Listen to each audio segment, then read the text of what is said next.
Pipila ka dabawenyo ang nakabenepisyo dihang gilusad sa Department of Transportation ang libreng sakay sa syudad.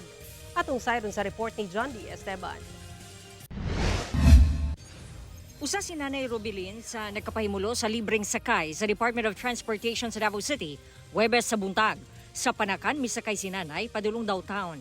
Sumala niya, lisod makasakay, ilabi na kung peak hours. Dako usab daw ang matabang niini nga makadaginot sa pamasahe. Labi na ganing fix, ano yun siya, traffic siya. Medyo hirap yun magsakay. Labi na ako ito, upat ka estudyante sa downtown na sila from Panakan to downtown. So sa upat na ako ka estudyante, mamurag. Naku, juga siya tabang. Instead na iltriti nila, maato na sa ilahang pamasahe, ilahang resist nila. Sa ginikanan, luag juga yung makatabang yun siya dako. Ang maong libreng sakay, gilusad sa Department of Transportation sa pagpanguna ni Secretary Vince Dizon. Kauban si Mindanao Development Authority, Leo Magno, ug opisyal sa LTFRB ug LTO Region 11. Dunay 8 ka 49-seater bus nga mobiyahe kada adlaw matag peak hours. Diindag sa ang mga commuter nga maglisod og sakay. Sa buntag, magsugod kini 6 a.m. hangtod 9 a.m. Samtang sa hapon, 5 p.m. hangtod 8 p.m. ang biyahe. Ang ruta, gikan lasang paingon Rojas Avenue via Sasa, vice versa. Doon sa rotang yan pala, 6,000 residents per day. No? A lot of students, a lot of workers, a lot of seniors no, na nakita natin sa bus kanina.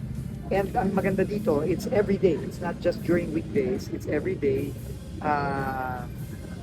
including weekends and holidays. Kapin 70 million pesos matud pa ang gigahin nga pondo alang sa subsidiya sa operator sa mga bus. Pila ang subsidy sa mga operators? Per kilometer, ma'am, naa sa kontrata na mo. Okay, so pila ang per kilometer? 75 pesos per kilometer. 29 kilometers ang ruwas to Lasang. Overhead expenses sa operasyon na mo alatan na. Ginatun-an na sabdaw nila ang pagdugang og ruta aron mas daghang pasahero pa ang maakomodar. Tuloy-tuloy ito. Sabi ng Pangulo is, as far as he's concerned, habang siyang presidente, this will not stop. Tuloy-tuloy ito. We will just keep on adding more routes. No?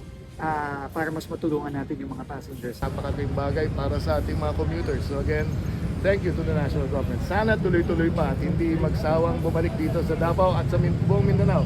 Si Secretary Vince, alam ko naman yan ang plano nila para tumulong dito sa ating tinatawag na Building a Better Mindanao. Naglusad sab sa maong programa ang DOTr sa Metro Manila ug sa Cebu. Gawa sa DOTr, daan na sab nga nagadalit og libreng sakay ang Office of the Vice President sa Davao City sa samang ruta kada Lunes ug Martes. Turil Parojas kada Miyerkules ug Huwebes. Kalinan Parojas kada Biyernes ug Sabado. Ang biyahe sa buntag sugod alas 5 hangtod alas 9 sa buntag. Samtang alas 5 sa hapon hangtod alas 9 sa gabii. Sa karon, anaa sa sobra 2 milyon na ang nasilbihan niini. Kauban si Bebot Kahes sa kamera. John D. Esteban, 1 Mindanao.